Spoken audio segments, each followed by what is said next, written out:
국회는 할 일을 해야 됩니다. 박민규 위원님 지적이 너무나 타당하십니다. 그렇기 때문에 최수진 위원장께서는 법안 1소위를 열어서 계류된 27개 법안에 대한 심의에 즉시 들어가 주시기 바랍니다. 일단 저는 요청드립니다. 네, 말씀하십시오. 노정면 위원님. 다른 사안도 아니고 내란 사태입니다. 이 내란 사태를 해소해야 될 책무가 국회에 있습니다. 그래서 12월 3일 내란이 발발하고 약 2시간 만에 우리 국회가 기민하게 움직여서 계엄 해제 요구안을 의결했습니다. 지금 소위 위원장을 맡고 계신 분은 이 의무를 해태한 분입니다. 그때 어디에 있었는지, 당사에 있었는지 국회에 오지 않은 것은 명백합니다. 그리고 지금 아직 내란이 끝나지 않았습니다. 이 내란을 확실하게 질서 있게 헌법적으로 합법적으로 종료할 수 있는 유일한 방법, 탄핵뿐입니다. 그걸 온 국민이 다 알고 그렇게 요구하고 있어요. 탄핵 의결에도 아예 참여 자체를 안 했습니다. 그런 사람이 법안을 다룬다고요?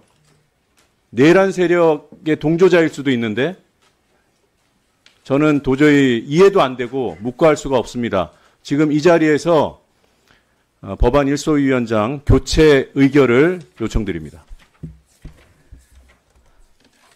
네, 잘 들었습니다. 이준석 위원님 말씀하십시오.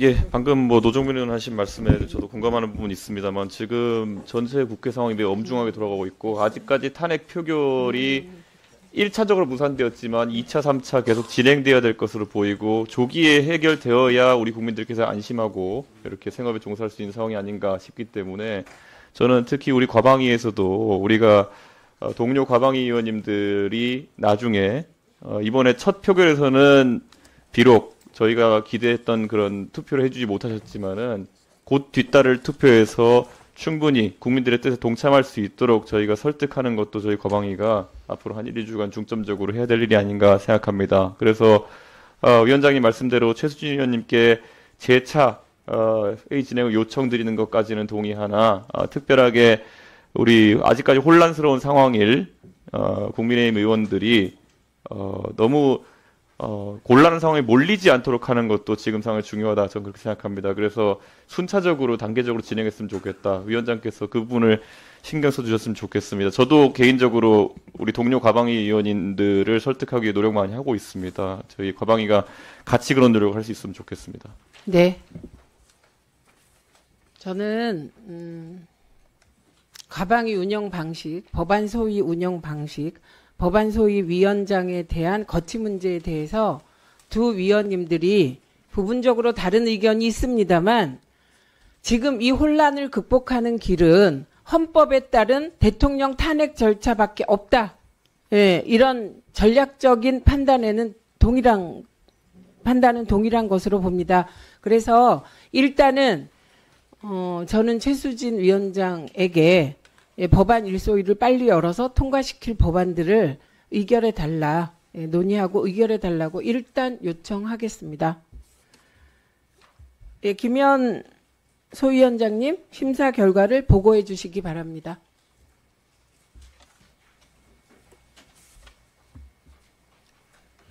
예, 이윤기 위원님 말씀하십시오. 시간이 지금 2분 드리세요. 일단.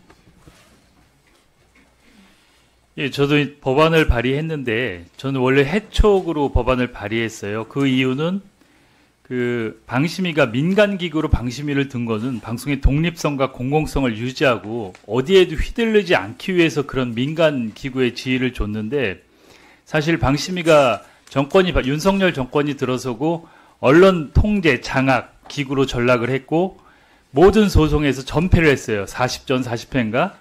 그리고 최근에 더 경악할 일은 12월 3일 비상계엄이 있고 그 후에 국회에서 탄핵을 추진하는데 방통위원회에서 긴급통신심의위원회를 소집해서 윤석열 탄핵 촉구 문자행동 페이지에 대해서 삭제 의결을 했어요. 이거는 내란 속의 윤석열을 옹호하고 보호하기 위한 내란에 동조를 한 거예요, 방심위가. 이런 기구이기 때문에 견제와 감시가 필요하고, 그리고 방심위 위원 9명 중에 3명은 대통령, 6명은 국회에서 하는데 국회에서 아무런 견제 수단이 없어요. 그래서 이런 법안을 발의한 거고, 민간 독립기구의 지위를 주기 위해서 탄핵이라는 게 아니고 해촉이라는 법안을 냈는데, 이걸 완결성 있게 하기 위해선 국가 기구의 지위를 주고 탄핵으로 가는 거를 저희 소위에서는 저희 대안으로 의결을 했어요. 그래서 저는 여기에 법안에 문제가 없다면 이거대로 가는 게 맞다는 의견을 주고, 그리고 참고로 여기 방통위원장 직무대행 나오셨는데,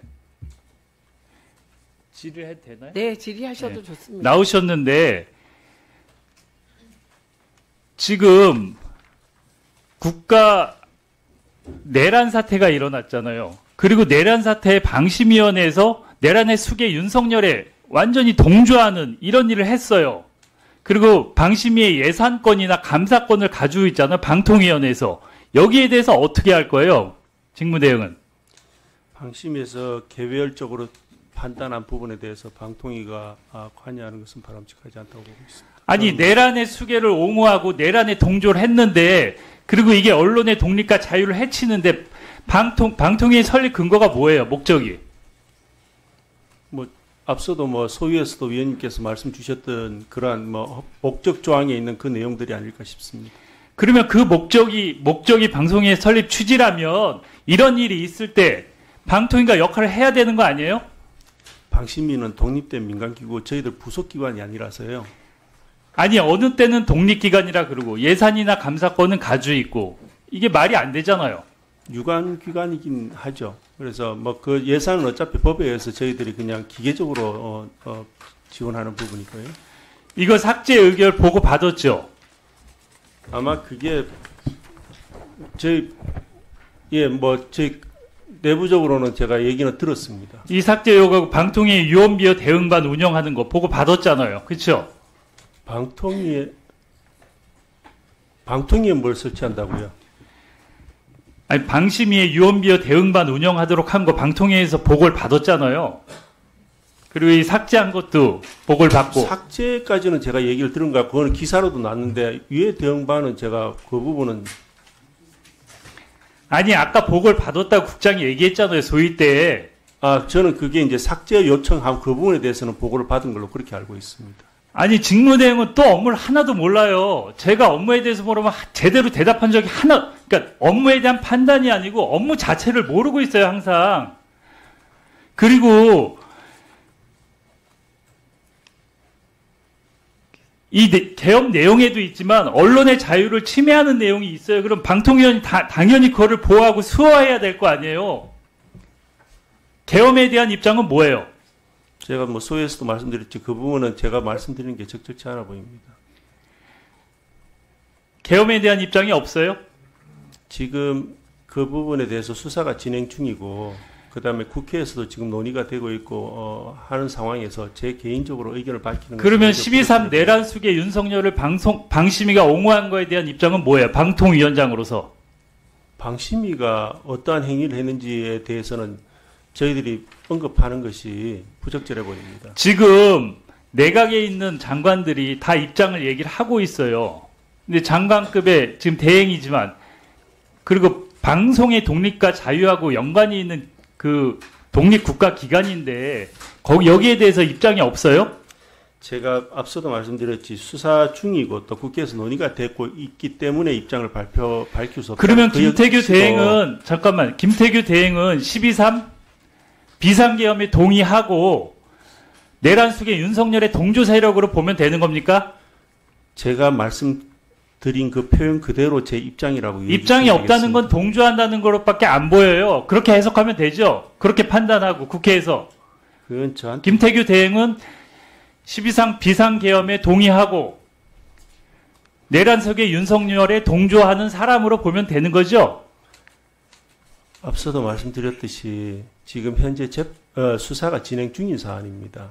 그리고 지금 국회에서도 여전히 논의가 계속되고 있는 걸로 알고 모든 있고, 판단을 다 하고 있어요. 이번 사태에 대해서는. 예, 그러니까 법에 정해진 헌법과 법률에 정해진 절차가 진행되고 있는 상황에서 그 부분에 대해서 제가 의견을 다하는 게 무슨 의미가 있는지는 잘 아니 모르겠습니다. 판사까지 하셨잖아요. 아까 최민희 위원장께서 이거의 해결은 탄핵밖에 없다 그러는데 거기에 대한 입장은 뭐예요? 의원님 제가 말씀을 이미 그 부분은 그 입장을 말씀드린 걸로 충분히 답변이 다 된 것 같습니다. 아니 탄핵에 대한 입장이 뭐냐 그랬는데 거기에 대해서 언제 답변한 적 있어요? 탄핵은 지금 국회에서 뭐 일단 한번 판단이 있었고 또 뭐 지금 제가 언론을 통해서 확인한 바로는 추가적인 탄핵 발의도 얘기가 되고 있는데 그런 부분에 대해서 제가 언급을 하는 것은 적절치 않아 보입니다. 그러니까 저는 12.3 비상계엄에 대해서 김태규 직무대행은 동의를 하고 내란 숙의 윤석열에 대해서도 동조 세력으로 보겠습니다. 이상 마치겠습니다. 예, 또 의견 있으신 위원님 계십니까? 예, 정동영 위원님 말씀하십시오. 7분 드리세요. 예. 이번 내란 사태에서 국회의 중요성, 민주주의의 보루로서 세계도 한국 민주주의의 회복 탄력성을 상찬합니다. 국회가 국민들에게 불신 대상이었음에도 불구하고 이번 과정을 거치면서 이 의회의 중요성에 대해서 국민들도 다시 한번 느끼게 된 계기였습니다. 두 번째, 방송의 중요성입니다. 방송이 없었다면 우리 국민들이 이 내란 사태의 전개 과정을 그렇게 소상하게 알 수 없었을 것입니다. 김태규 직무대행 12월 3일 화요일 밤 10시 28분 어디에 있었습니까? 제 숙소에 있었습니다. 숙소는 어디? 집이라는 말인가요? 과천의 숙소에 있었습니다. 숙소는 집이 아니고 뭐 관사입니까? 예. 관사. 예. 방통위원장은 평소에 국무회의의 배석자 맞죠? 예. 그날 밤 연락이 있었습니까? 없었습니다. 그날 잠을 잤습니까? 오전에 총리 주재 국무회의에는 제가 참석을 했습니다. 그거는 뭐 정상적인 연락도 있었고 참석 요청이 있었기 때문에 그때 이상 징후는 없었습니까? 전혀 느끼지 못했습니다. 국방부 장관 참석했습니까? 국무회의요. 제가 뭐 다른 분들 참석했는지를 일일이 제가 챙겨보는 것은 아니라서 10시 반에 10시 반에 방송을 봤습니까? 밤 10시 반을 말씀하시는 거죠? 비상계엄 선포할 때. 그때는 방송을 못 봤습니다. 그럼 어떻게 알게 됐습니까? 뭐 나중에 뭐 문자도 여기저기서 오고 해서 그거 보고 뭐 방송을 들어보니까 그 진행이 되고 있더라고요. 방송을 보고 예. 그 뒤에 어디로 갔습니까? 아니 연락을 서로 취했습니다. 어디와 연락을 취했습니까? 제가 연락을 취한 건 아니고 저희 기조관이 연락이 왔었습니다. 그리고 어디로 가진 않았어요? 예. 잤습니까? 아니 자진 아니 잠이야. 예, 중간에 뭐 일부 자기도 하고 했습니다. 근데 제가 핸드폰을 계속 열어놓고 있었고 상황이 있으면은 비상기획관이 현장에 있다는 얘기도 들었고 그래서 김태규 직무대행은 법률가 맞죠? 예. 법률가 입장에서 윤석열 씨의 내란죄 혐의에 대해서 인정합니까? 그 부분은 지금 앞서도 이미 입장을 말씀드린 것 같습니다. 법무부 장관이 고도의 통치권 행사라고 말했습니다. 예. 그것은 동의합니까? 그 역시도 그거는 법무부 장관님의 의중이고 저는 뭐 제가 앞서 드린 말씀으로 제 입장으로 이해해 주시면 됩니다. 통치권이라는 게 있습니까? 헌법에? 통치행위라는 것은 행정법이나 헌법에서 다 얘기되고 있는 부분입니다. 통치행위. 예, 통치행위. 통치행위는 국민주권 위에 있습니까? 모든 질서는 다 헌법 질서 안에 있지 않겠습니까? 국민주권이 위에 있습니까? 통치행위가 위에 있습니까? 국민주권은 헌법 질서 안에 하나의 중요한 원칙이죠. 질서고. 국민주권은 민주공화국의 지상가치입니까? 아니면 말씀한 대로 당연히. 여러 여러 행위 중에 행위 주체 중에 하나입니까? 그 많은 원칙들이 다 우리가 꼭 지켜야 될 원칙들입니다. 국회 개헌법 여러 원칙 중에 하나라고요. 국민주권이 최우선의 원칙이 아니고 최우선의 원칙 맞죠? 예. 최우선의 원칙. 근데 헌법 1조는 외울 수 있습니까? 헌법 1조예요. 알고 있죠? 예.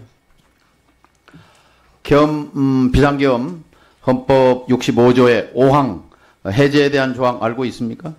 예, 뭐 조항은 알고 있습니다. 그 문구를 국회가 정확히 외우지는 못하고 있습니다. 해제를 결의하면 비상계엄은 즉각 해제된다는 건 알고 있죠?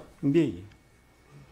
그러면 국회의 해제 결의는 국회의 권한 맞죠? 예. 국회의 권한을 불능케 한 시도가 있었죠?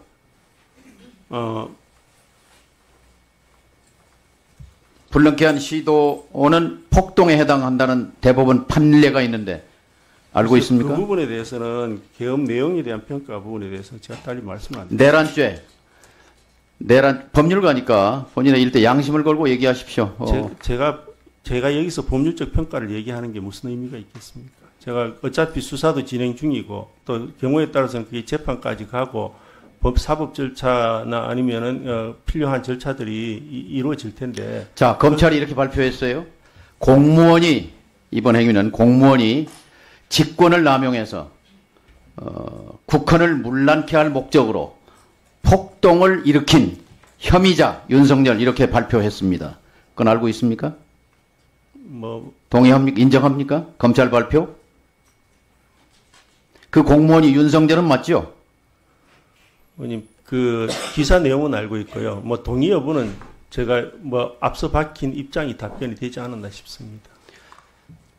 대한민국 국민은 지금 대한민국의 방송통신 정책의 최고 결정권자인 결정권자의 하나인 방통위원장, 그것도 판사 출신, 법률가 출신 직무대행에 대한민국에 관한 국채와 정치에 대한 인식을 물어보고 있는 거예요. 그런데 국민주권 여러 원칙 중에 하나다. 마지못해 최우선 원칙이다. 그리고 공무원이 직권남용해서 폭동을 일으킨 것이라는 검찰 발표에 대해서 입장을 얘기할 수 없다고 말합니다. 지금 윤석열 씨는 즉각 체포돼야 맞습니다. 내란 수교입니다. 그 밑에 방통위원장 사표 내야 맞다고 봅니다. 왜냐? 이진숙, 김태규 두 사람은 2인 방통위 체제로 KBS 이사, MBC 이사 교체를 통해서 방송 장악, 내란을 준비하던 내란 수교에 결과적으로 충실하게 협조한 사람입니다. 내란 방조죄를 면할 수 없어요.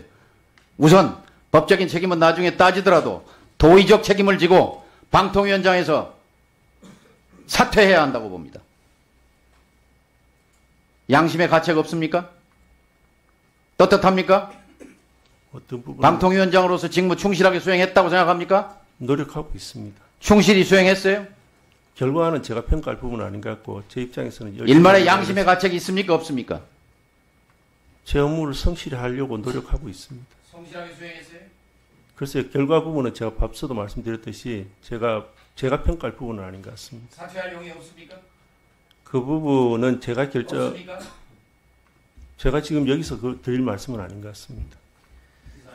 예, 한민수 위원님 질의하십시오. 7분씩 드리고 위원님들 요청에 따라 지금 나누어 드린 순서에 따라 진행하도록 하겠습니다. 네. 서울 강북을 국회의원 한민수입니다. 김태규 직무대행, 방통위원장은 장관급 고위공무원 맞습니까? 예.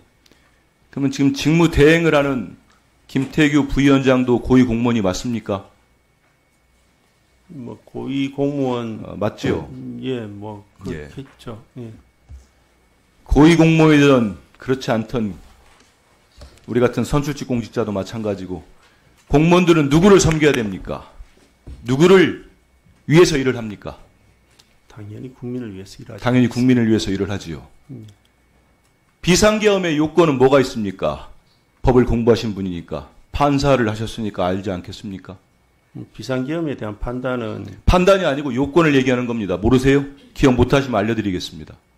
전시와 사변, 또는 그에 준하는 국가 비상 사태에 비상계엄을 발동할 수가 네, 있습니다. 맞습니다. 선포할 수 맞습니다. 예, 그 맞습니다. 대한민국 2024년 12월 3일이 그런 상황이었습니까? 그 부분 역시도 그런 상황이었습니까? 동의합니까? 안 합니까? 달리 말 입장이 못합니까? 없습니다. 입장이 없어요? 예. 국민을 위해서 일하는 고위공무원이 전 국민이 내란으로 보고 있고 국방부 차관마저도 다시는 이런 부당한 지시가 내려오면 국방부는 응하지 않겠다고 했습니다. 군은. 집권 여당의 대표는 즉각적으로 위헌적이고 불법적인 비상기업이라고 적시를 하고 규정을 했습니다. 그런데 윤석열 정부의 고위공직자, 장관급을 대행하는 사람이 입장이 없어요? 밝히지 못한다는 얘기입니까? 앞서도 말씀드렸듯이 얘기하지 마십시오. 거기서 더 이상 나갈 얘기 아니면. 윤석열 씨, 저는 그날 이후로 윤석열 대통령이라고 부르지 않습니다. 내 양심이 허락하지 않고 국민들 보기 죄송스러워서 그래 부르지 않습니다. 대통령 윤석열이 친위 쿠데타를 했다. 동의합니까? 행정 권력을 이미 갖고 있는 대통령 윤석열이 사법부를 장악하고 국회를 장악하고 입법권을 장악해서 1인 독재 국가를 왕정을 만들어서 김건희와 함께 부부 통치를 하기 위해서 그 무도한 일을 벌였다고 저와 모든 국민들은 판단하고 있습니다. 실패했지요.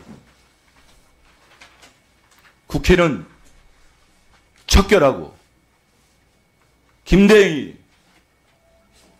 직무대행이 일을 한다고 볼 수 있는, 하는지 안 하는지 모르겠어요.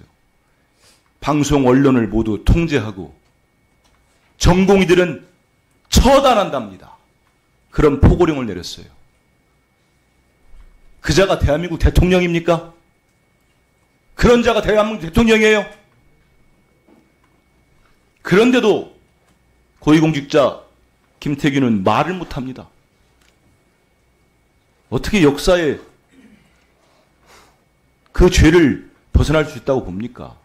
왜 지금도 당당하게 말을 못합니까? 이미 검찰, 경찰,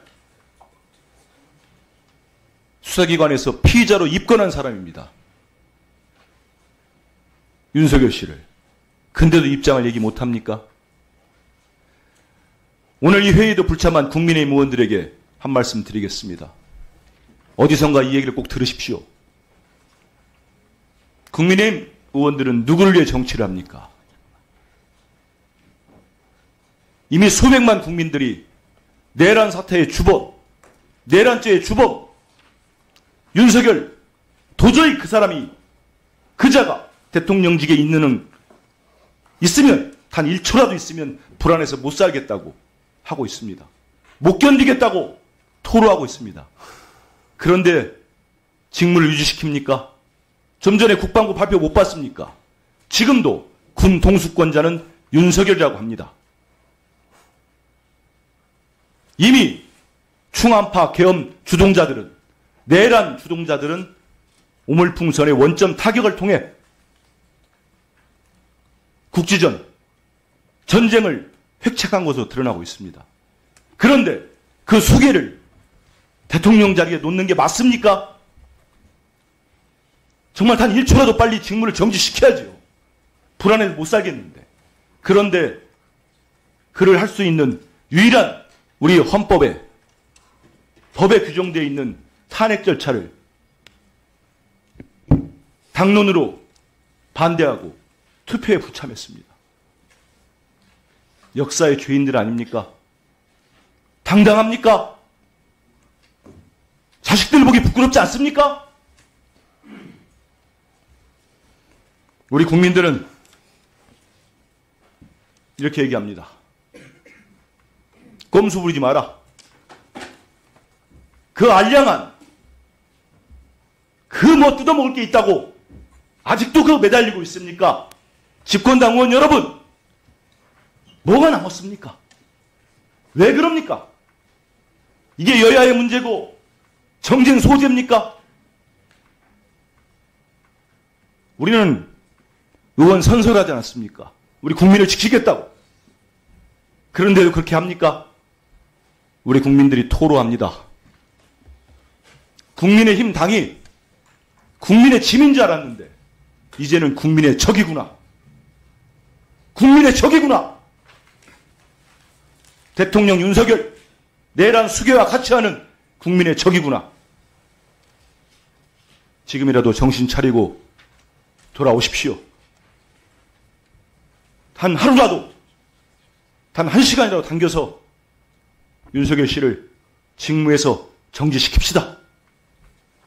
제발로 퇴진하지 않는다고 하면은 국민으로부터 그 권한을 위임받은 우리 국회의원들이 나서서 국민의 머슴인 우리가 나서서 윤석열을 직무 정지시킵시다. 대한민국을 정상화시킵시다. 이상입니다. 네, 신성범 위원님은 출석하지 않으셨습니다. 신성범 위원님 출석해 주시기를 요청드립니다. 노정면 위원님 말씀하십시오. 시작하기 전에요, 위원장님. 아까 소위에서 방심위가 민주노총 사이트 폐쇄한 일과 관련해서 보고를 받았던 과장, 국장 등이 계십니다. 근데 지금 자리에 안 계신 것 같아요. 네, 다 들어오십시오. 네, 지금 아까 소위에 참석하셨던 과장, 국장 등 실무자들 다 들어오십시오. 들어오면 하시겠습니까? 예, 잠시 기다리겠습니다.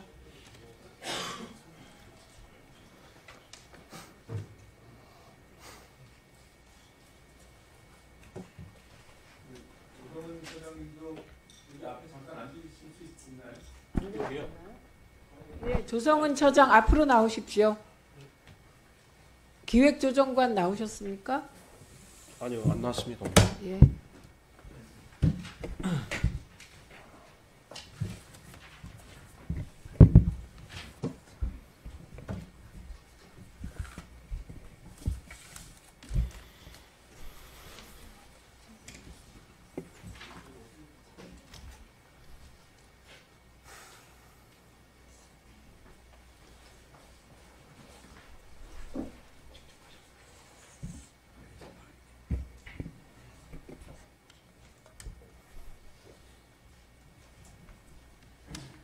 빨리 들어오십시오. 지금 회의가 진행이 안 되고 있습니다. 확인해 보세요. 예.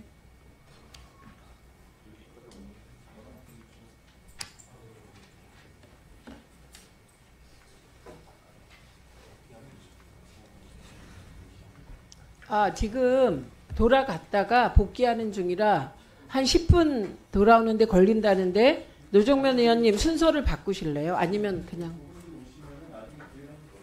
예, 제질이 드리겠습니다. 예, 예, 시작하십시오. 조정호 사무처장님. 예. 방통위가 계엄 발령 직후인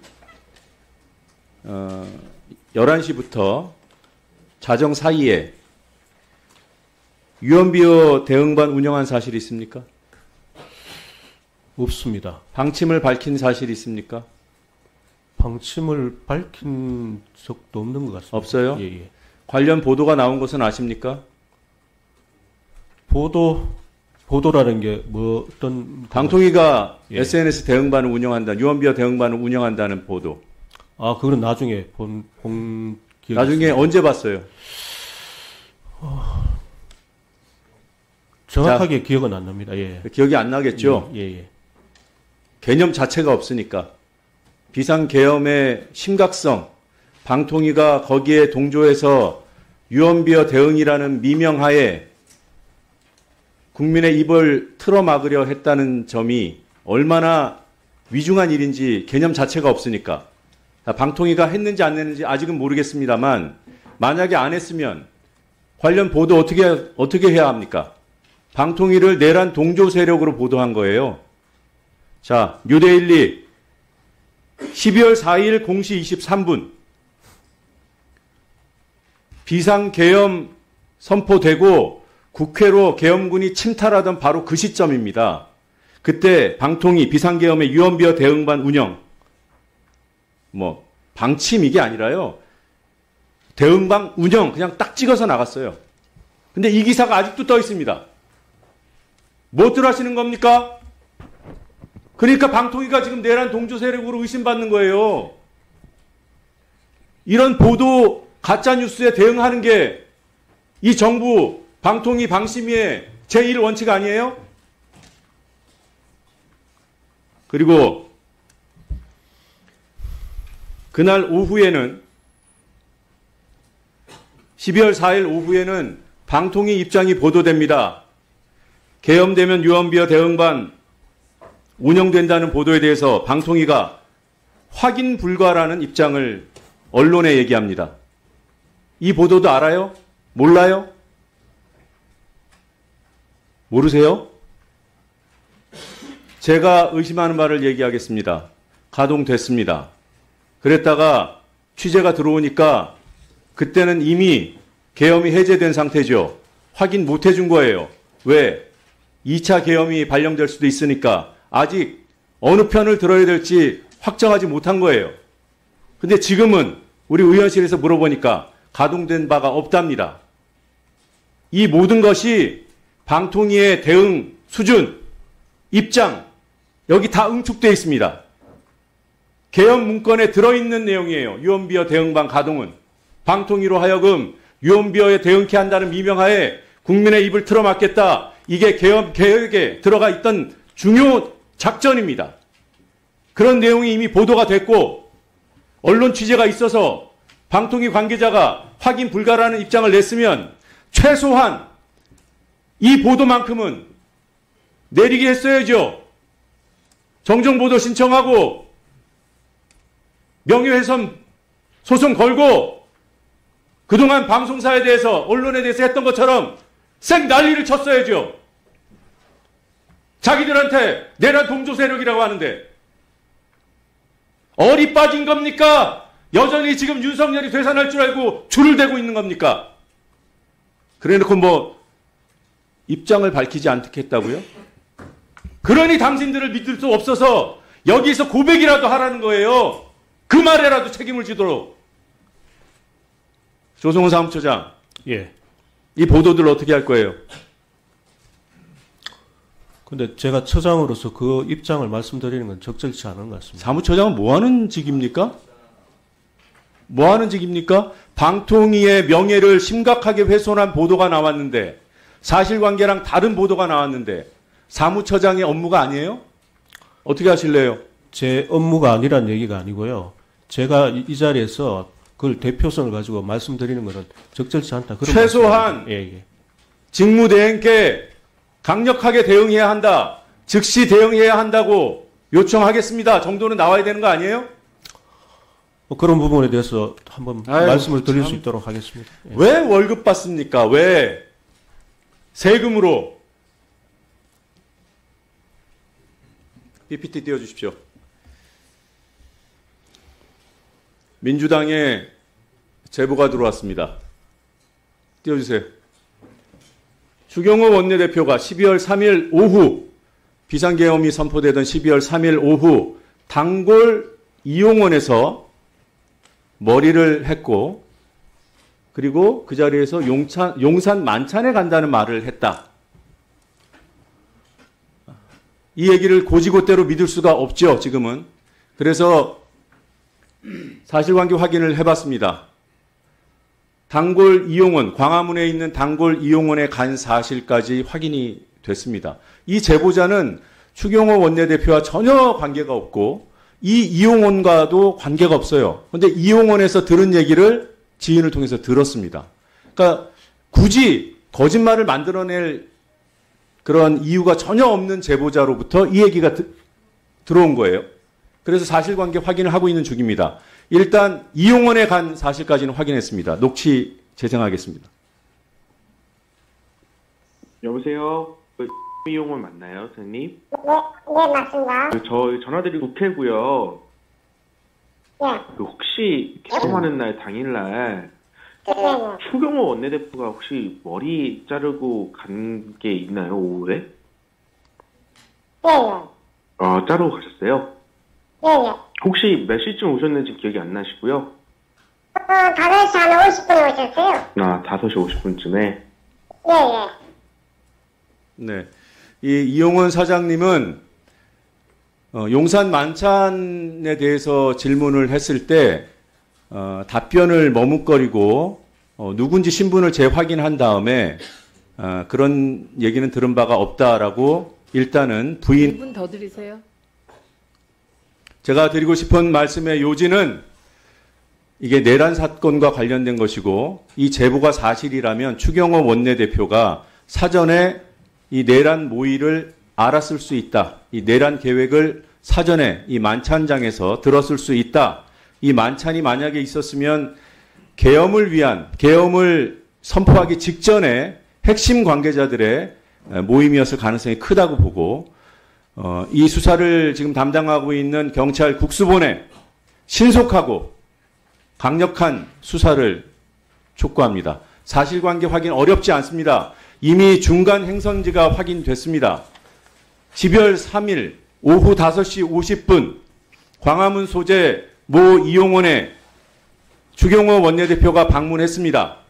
거기서부터 동선을 교통 CCTV 등을 통해서 확인하면 행적을 확인할 수 있습니다. 시비가 반드시 조속히 가려져야 한다고 봅니다. 네. 최수진 위원님 불출석하셨습니다. 국회는 출석하십시오. 상임위에 출석하는 것은 국회의원의 의무입니다. 조인철 위원님 질의하십시오. 전 국민을 비상계엄의 트라우마에 빠지게 했던 80년 5월 18일 민주화운동이 발생했던 광주 서구갑 출신 조인철입니다. 12월 3일 10시 30분 우리 국민들을 너무나 놀라게 하고 했던 헌정 질서 파괴 시도가 있었습니다.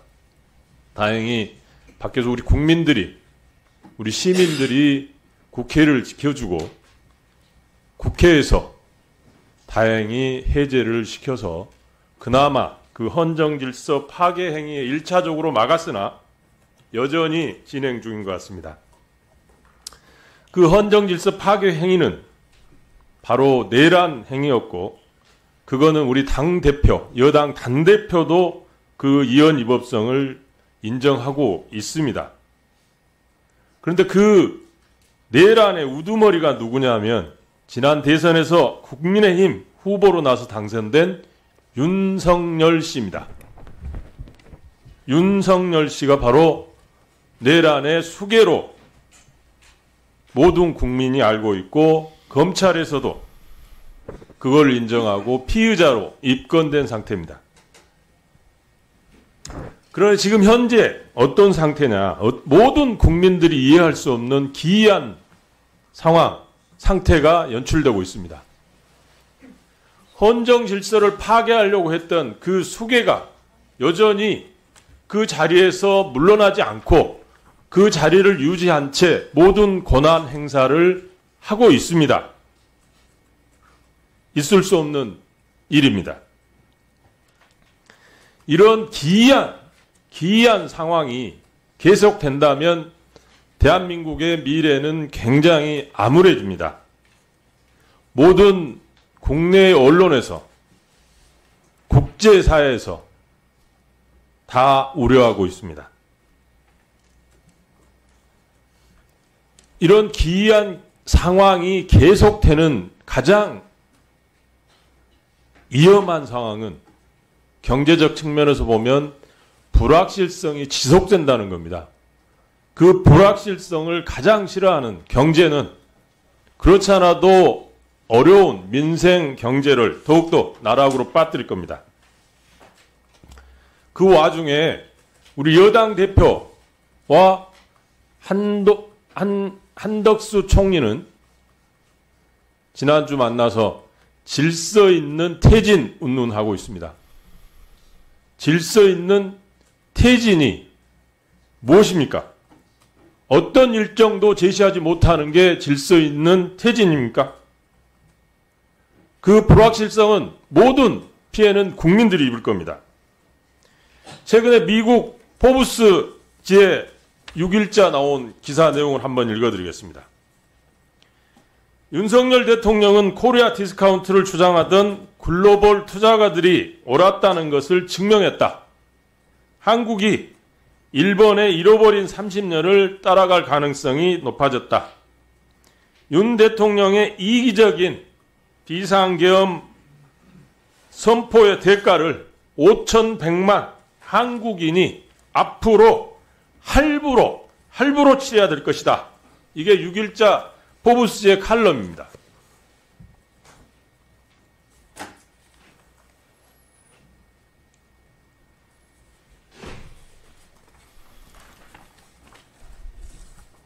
이런 불확실성을 잠재우고 그 우려를 씻는 가장 시급한 일은 대통령의 직무 정지입니다. 그 직무가 살아있는 한 제2차 계엄 선포, 내란 행위 얼마든지 가능합니다. 여전히 군 통수권은 현 윤석열 씨가 가지고 있습니다. 우리 헌법상, 법률상 군 통수권자는 여전히 윤석열입니다. 절대 한독수 총리가 가질 수도 없고 한동훈 대표가 가질 수도 없습니다.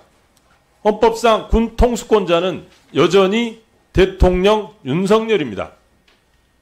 그래서 빨리 직무를 정시시켜서 우리 국민들이 우려하는 그 불안을 최대한 빨리 해소시켜 줘야 됩니다.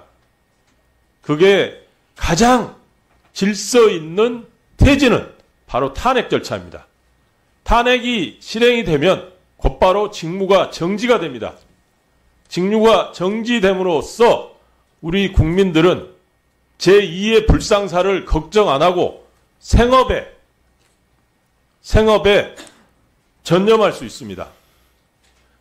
헌법이 정한 절차에 따라서 대선을 치르고 새로운 대통령을 뽑으면 헌정 질서는 다시 회복되고 안정을 찾게 됩니다. 거기에 따라서 우리 경제는 다시 활력을 되찾을 수 있습니다. 이렇게 간다면 포브스에서 우려했던 것처럼 대한민국 경제는 잃어버린 30년, 일본의 잃어버린 30년을 따라갈 수도 있고 대한민국 국민이 앞으로 그 대가를 계속 치러 나가야 되는 상황에 빠질 수 있습니다. 하루빨리 우리 국민의힘 의원들도 동참해서 탄핵에 동참해 주시기를 바랍니다. 그것만이 가장 질서 있는 윤석열 정권의 퇴진입니다. 더 이상 질서 있는 퇴진은 탄핵이라는 것을 우리 국민의힘 의원들도 아시고 속히 동참해 주시기를 바랍니다. 우리 김대규 대행님. 예. 업무는 계속 하고 계시죠? 예. 당연히 하고 있습니다. 뭐 특별한 달라진 건 없죠? 예. 평상시에 부처 간 업무 협의를 하기도 했을 텐데 지금도 하고 계시죠? 부처 간 어떤 업무 협의를 말씀하시죠? 그러니까 어떤 업무가 특정하지 않더라도 계속 있을 거 아닙니까? 뭐 필요한 업무 협의가 필요한 부분이 있으면 협의도 하고 있습니다. 그렇죠. 그러면 대통령실이나 총리실하고도 업무 협의는 계속 하고 있죠? 지금 최근에 말씀이십니까? 네. 글쎄요, 뭐 대통령실하고 연락을 제가 따로 취한 적은 없어서 밑에 업무를 처리하는 과정에서 필요하면 하지 않을까 생각은 되는데 제가 조성훈 처장. 예. 지금 총리실이나 대통령실하고 업무 협의합니까? 특별히 그 이후로는 특별한 게 없었던 것 같습니다. 예. 업무 협의는 없습니까? 지금까지? 앞으로 어떻게 할 것입니까? 지금 대통령실이나 우리 검찰에서도 인정했듯이 대통령은 피의자입니다. 내란 수괴로 총리도 마찬가지로 내란 공범자로 지금 지목받고 있습니다. 업무 협의가 필요할 때 어떻게 하시겠습니까?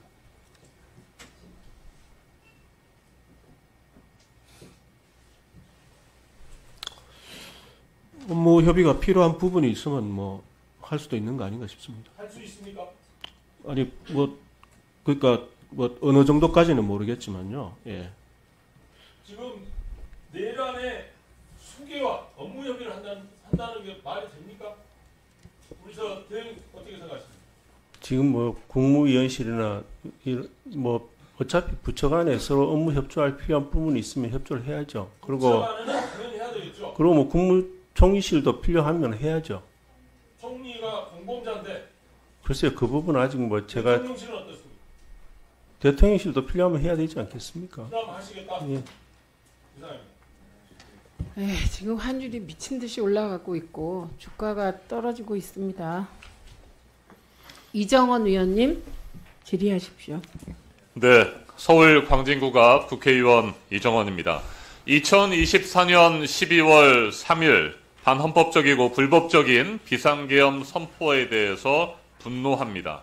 그리고 12월 7일 그 내란 수괴 윤석열에 대한 탄핵이 국민의힘 의원들의 불참으로 투표 불성립으로 무산된 데 대해 개탄합니다. 통탄합니다.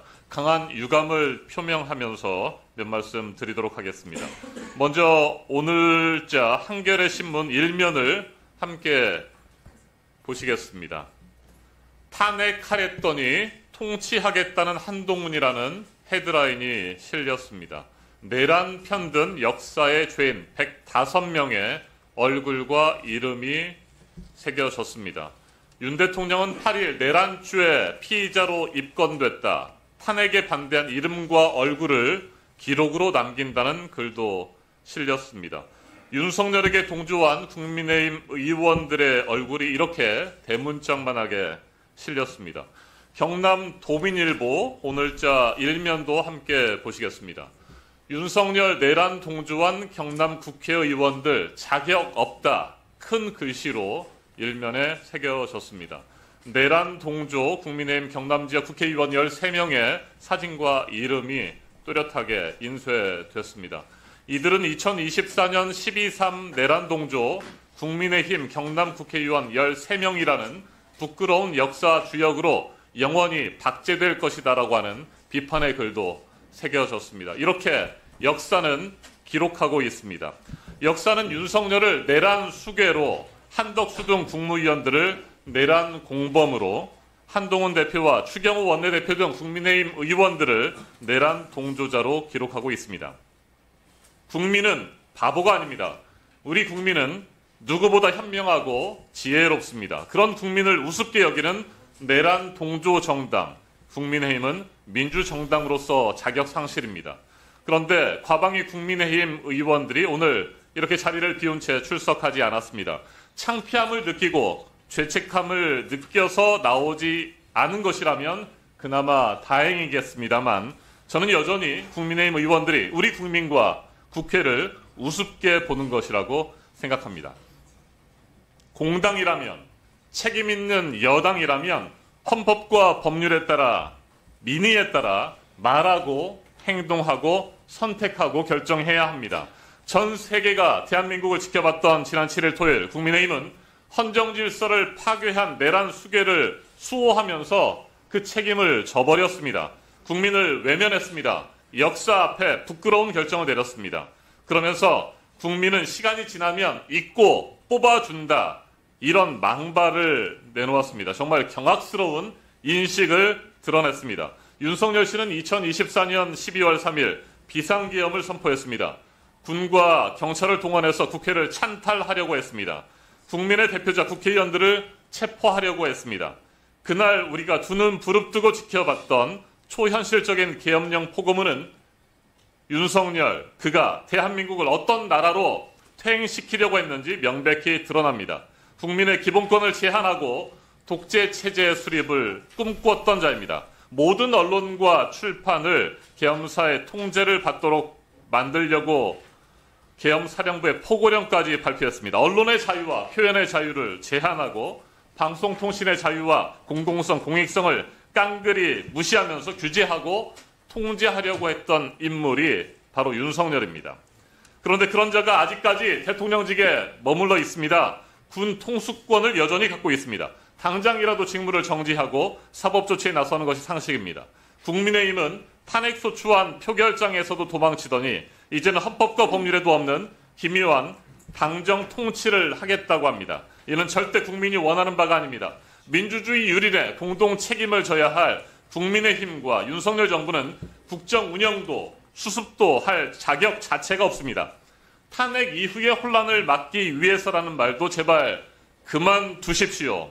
질서 있는 퇴진이라는 말도 더 이상 내뱉지 말아야 할 것입니다. 그 말을 고지곧대로 국민이 믿지 않을 것입니다. 대한민국은 식민지 시대와 분단, 전쟁과 독재로 얼룩진 고난의 역사를 의연히 딛고 선진국 대열에 오른 자랑스러운 나라입니다. 민주화와 산업화를 동시에 이뤄냈습니다. 세계 모범 국가로 우뚝 섰습니다. 그런데 이 대한민국이 뿌리부터 무너지고 있습니다. 흔들리고 있습니다. 새는 좌우의 양 날개로 날아야 합니다. 그렇지만 지난 토요일 이후 대한민국은 한쪽 날개가 사라졌습니다. 여당이라는 날개, 국민의힘이라는 날개, 보수라는 날개가 썩고 꺾여 버렸습니다. 이처럼 불행한 나라가 되어 버렸습니다. 사실상 국민의힘은 여당이라고 할 수 없습니다. 보수라고도 할 수 없습니다. 부끄러운 정당이 되어 버렸습니다.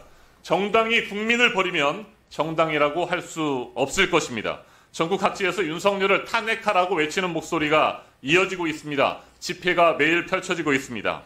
여당은 추운 날씨에 촛불을 든 평범한 시민들의 이 한없이 위대하고 선량한 헌신을 지금이라도 떠올리기를 바랍니다.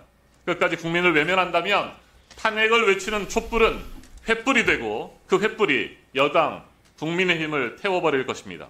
아직은 기회가 있습니다. 이 민의의 전당에서 함께 몸담은 국민의힘 동료들이 다시 돌아와서 윤석열 탄핵에 대한 찬성표를 던질 것을 간곡히 호소합니다. 신락 같은 희망을 품고 기다리겠습니다. 김태규 방송통신위원장 직무대행께 질문을 하나 드려보도록 하겠습니다.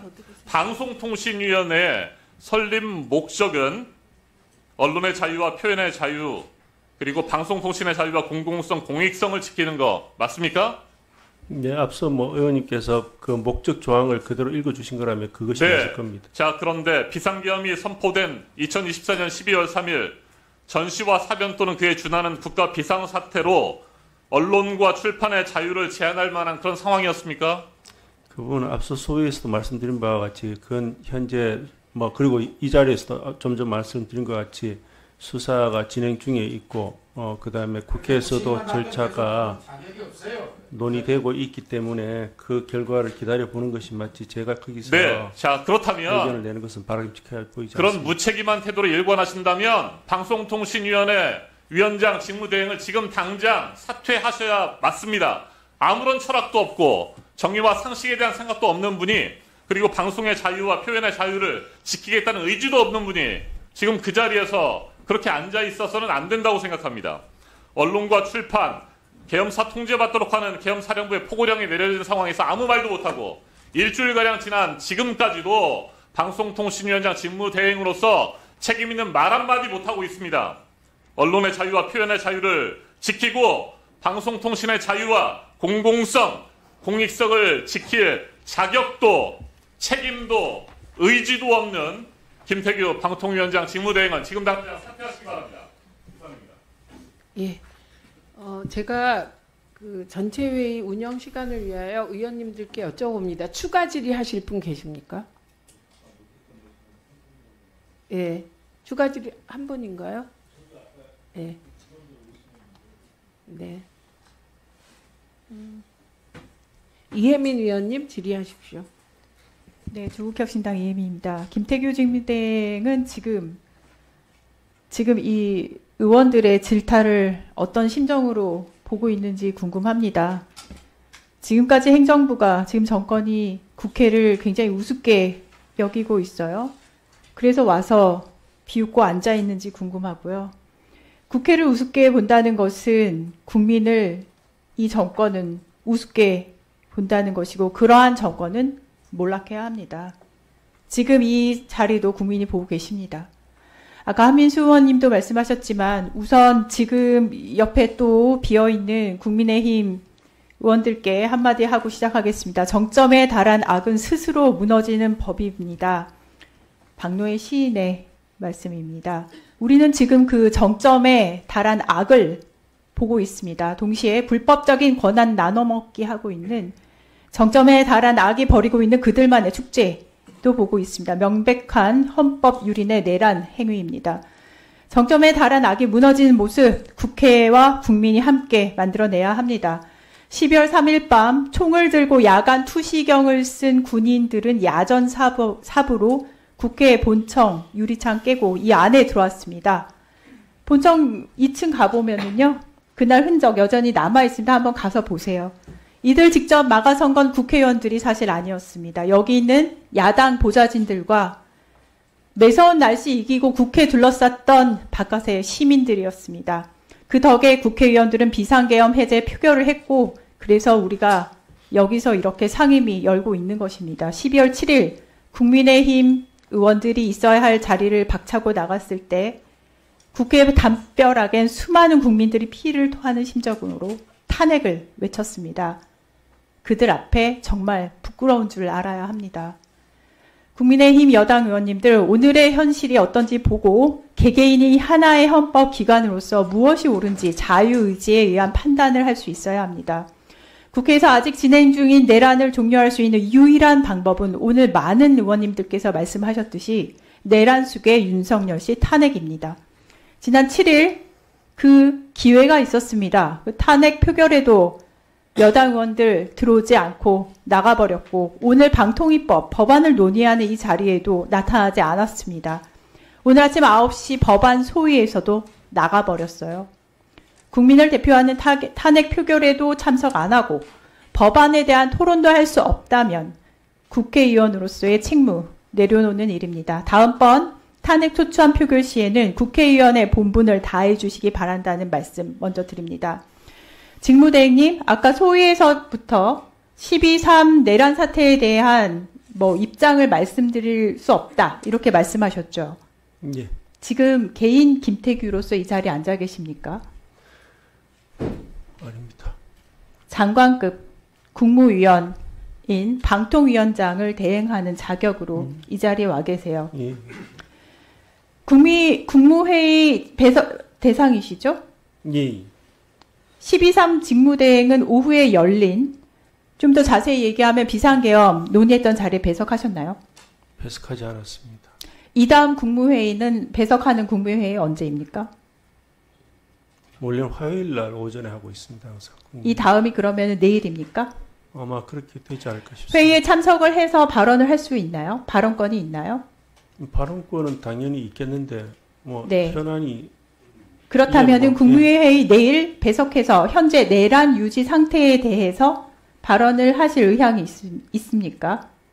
글쎄요. 지금 오늘 제가 앞서도 말씀드렸지만은 지금 수사 진행 중이고 이러한 내용들에 대해서 국회에서 오늘 질타한 내용 다 귓등으로 흘려들었습니까? 발언을 한다면은 이게 궁금해지네요. 누구에게 발언합니까? 한동훈 대표인가요? 총리인가요? 피의자 윤석열인가요? 누구한테 발언하세요? 제가 지금 가정적인 상황을 전제로 하고 지금 말씀드리는 게 적절하겠습니까? 그렇다면 내란 유지 상태라는 데는 동의하시나요? 제가 그 부분도 앞서 다 답변 드린 것 같고. 뭉답이라고 한다면은 저는 국민께서 판단할 것이라고 봅니다. 지금 이 답변을 드리면서. 내일 한번 보도록 하겠습니다. 오늘 가방에 올라온 이 법안은 왜 발의가 되었냐면 이번 12.3 내란에 동조한 방심위가 있어서입니다. 국민들의 온라인 입틀막을 해버린 류희림 방심위원장 또한 내란 동조자입니다. 보고받은 상황에 따라서 방통위원장 직무대행과 함께 사퇴해야 합니다. 저는 방심위원장에 대한 탄핵 방법을 찾는 오늘 이 법안과 더불어서 방심위가 벌이고 있는 정권의 언론장악 행태를 막기 위해서 존경하는 정동영 의원님께서도 발의를 하셨듯이 저도 대표 발의한 방심위의 보도 공정성 심의를 배제하는 방송법 일부 개정안 빨리 논의해서 통과해야 되고요. 방통위, 방심위 셀프 기피 신청 각하 방지를 위한 방통위법 일부 개정안 또한 빠른 시간 내에 법안 소위에서 논의할 것을 요청을 드립니다. 김태규 직무대행은 지금 가정적인 상황에 대해서 말할 수 없다. 본인의 의견을 밝힐 처지가 아니다라고 이야기를 하고 있지만 전 국민은 장관급 국무위원으로서 이번 12산 내란 사태에 대한 의견을 밝힐 것을 보고 있습니다. 이에 대해서 의견을 밝히지 않는다는 것은 내란 동조자로서 기꺼이 침몰하는 배에 가서 서겠다. 거기에서 떨어진 콩고물 받아 먹겠다. 그렇게밖에 인지를 할 수밖에 없어요. 해서 내일 국무회의 참석을 하게 되면 누군지 모르겠습니다. 누구에게 얘기를 할지. 도대체 지금 나라를 대표하는 사람이 누군지 모르겠어요. 한동훈 대표인지 총리인지 피의자 윤석열인지. 누군지 모르겠으나 참 이렇게 말한다는 게 정말 참담한데 이번 내란 사태에 대한 국무위원으로서의 본인의 철학, 소신 밝혀주시기 바랍니다. 내일 지켜보겠습니다. 이상입니다. 태규 직무대행님, 예. 저하고 좀 차분히 좀 얘기 좀 했으면 좋겠습니다. 이준석 위원. 전에 어떤 언론 기고문에서 예를 들면 반역을 일삼는 구체적인 표현은 기억이 안 납니다만은 자유민주적인 그 질서를 파괴하고 국가 시스템을 붕괴시키는 것, 그것을 반역이라고 하지 않으셨나요? 그거는 지금 제가 어떤 상황을 설명드리려고 그랬던 거냐면은 국가 비상사태와 헌법장애 상태가 있습니다. 그래서 헌법장애 상태의 예를 들면서 법과대학에서 강의의 예로 그러한 식으로 그러니까 어떤 예든 간에 합니다. 우리가 대한민국이 자유민주국가인데 자유민주국가에서 헌법 질서를 파괴하는 것, 이것이 가장 큰 범죄 아닙니까? 예, 헌법 질서를 그렇죠? 지켜야죠. 그다음에 국가 시스템을 파괴하는 것, 그걸로부터 헌법적 가치를 지키는 것이 헌법주의자의 덕목이고, 한때 윤석열 대통령을 헌법주의자이기 때문에 지지한다, 그렇게 말씀하신 적이 있죠. 딱히 그걸 이유로 제가 그런 얘기를 했는지는 잘 모르겠습니다. 2021년 5월 달에 예. 공정과 상식 회복 국민연합 출범과 더불어서 윤석열 대통령을 지지하는 이유를 헌법적 가치를 지키려고 하는 헌법주의자이고 한미동맹을 우선하고 자유민주적 가치를 지키려고 하기 때문에 다행스럽게 윤석열을 지지한다, 그렇게 언급한 적이 있습니다. 아마 지금 전문을 저도 지금 다는 기억을 못하는데 지지한다. 자기 삶의 지향과 가치를 반영한 언어고 아주 중요한 그간의 법관을 지내면서는 어떤 정치적인 발언이나 대통령 선거에서 이 후보를 공개적으로 지지한 적이 없지 않습니까?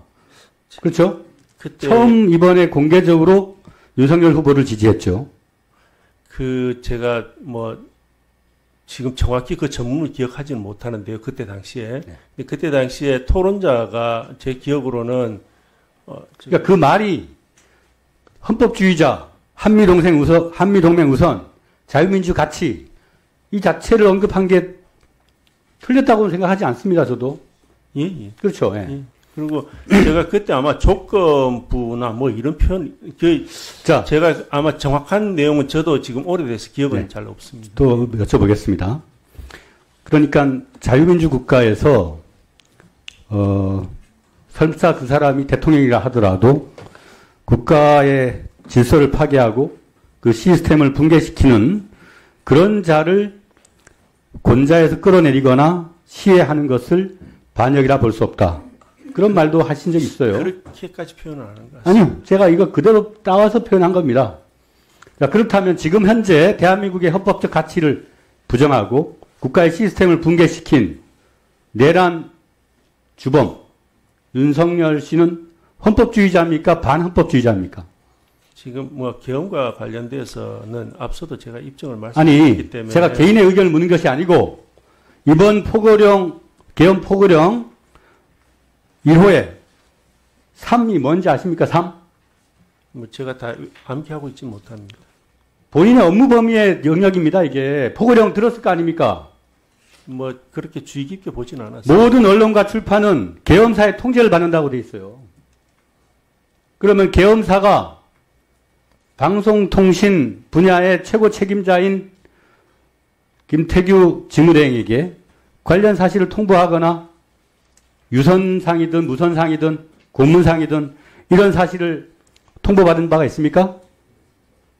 제가 당일 연락을 받은 건 없고요. 아마 저희 비상기획관이 그 다음날 보고할 때 어딘가에서 연락이 왔었다라는 얘기는 들었는데, 거기에 대해서는 뭐 별다른 조치는 없었던 걸로 알고 있습니다. 직무대행은 국무회의에 참가하여 발언할 수 있죠?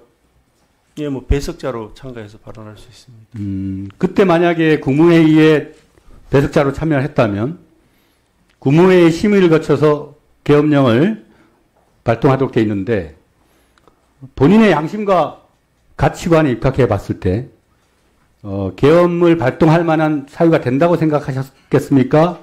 아니면 충분하다. 이 자유민주 국가를 지키기 위해서는 대통령과 그 영부인을 끝없이 공격하는 야당의 존재로 인해서 국가 질서가 무력화되고 있기 때문에 헌정 질서를 바로잡기 위해서 그들을 처단해야 되겠다라는 대통령의 계엄의 의지에 대해서 동조하시겠습니까?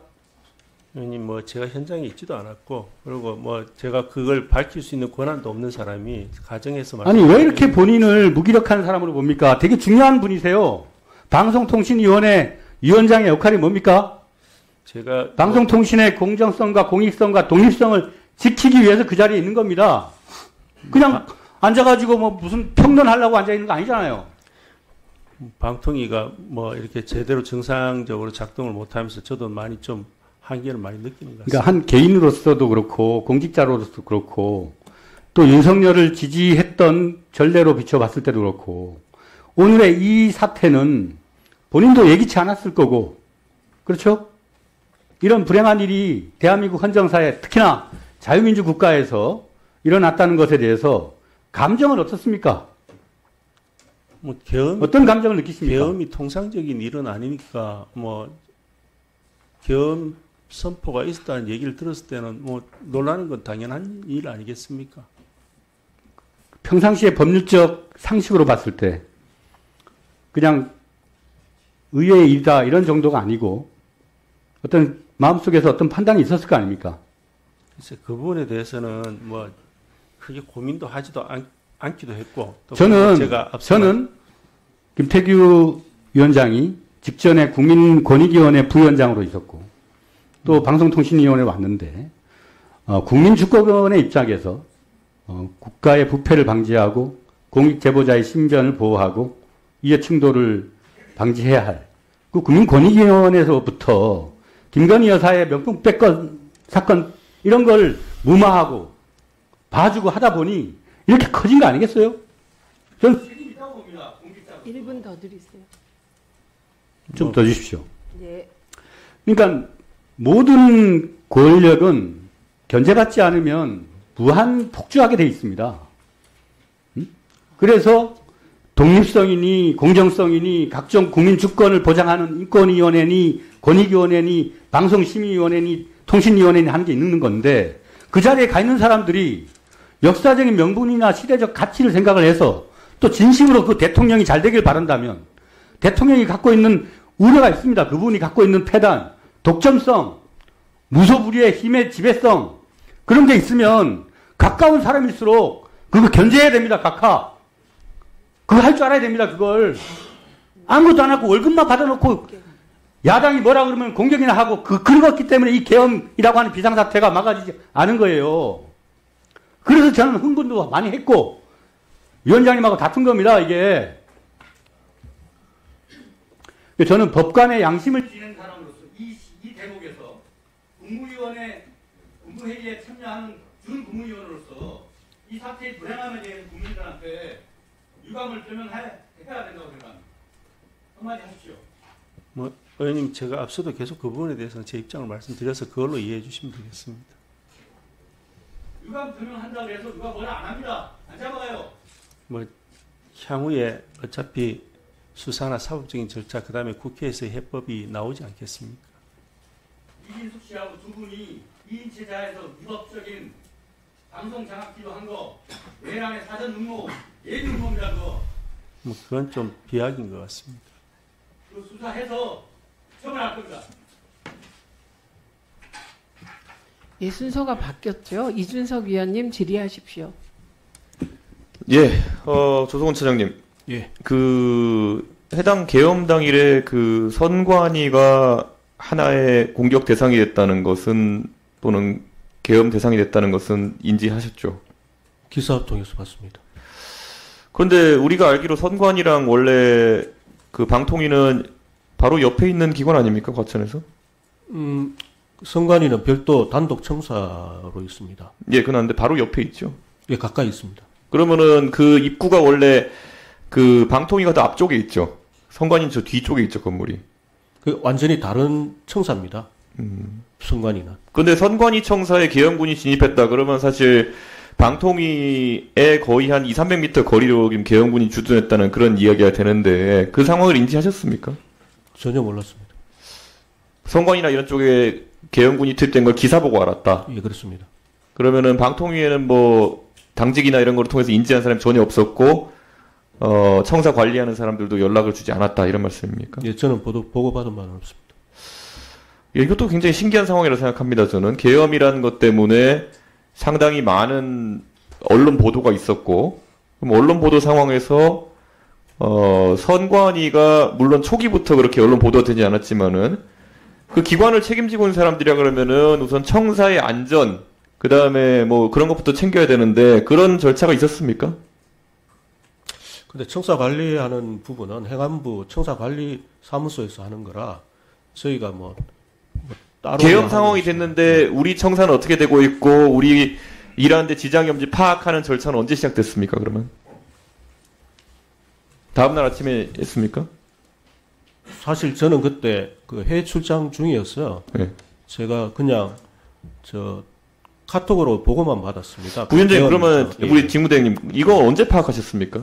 왜냐하면 저는 깜짝 놀랐던 것이 사실 정말 저도 그 두 청사 다 왔다 갔다 해봤지만은 바로 붙어 있잖아요. 청사 아시겠지만 입구가 완전 다르고 예.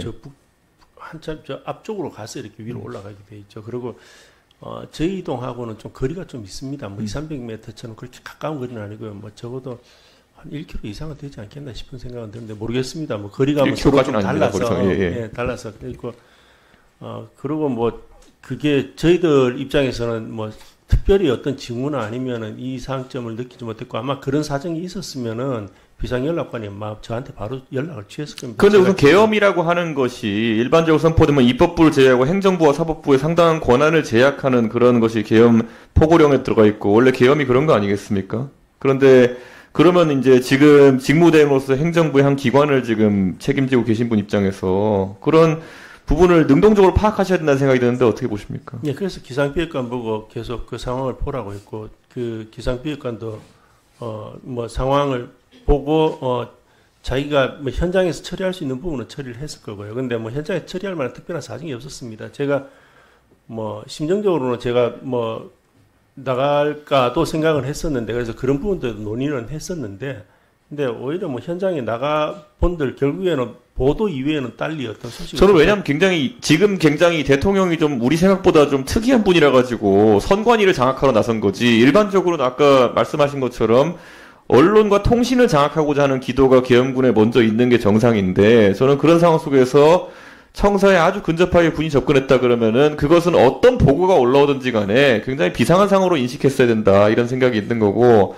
오늘 이 자리에서 지나간 일보다 저는 되게 국민들이 궁금해할 만한 사안이 뭐냐면은 결국에는 이런 비슷한 상황이 우리가 얼마 전까지만 해도 2차 계엄이라는 것에 대해서 국민들이 굉장히 우려가 있었고 최근에 약간 그 우려는 좀 덜해졌지만은 아직까지 실존하는 위협 중에 하나라고 봅니다.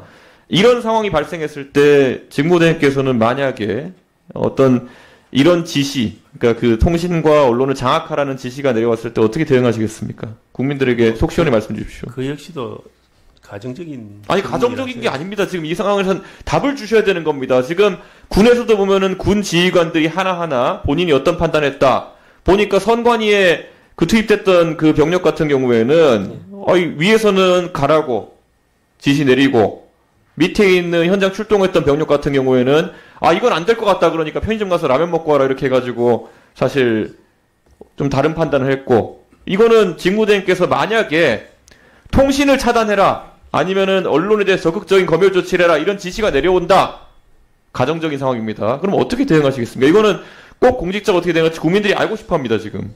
글쎄요, 그 부분에 대해서는 제가 뭐 일방적으로 결정 내릴 부분도 아닌 것 같고요.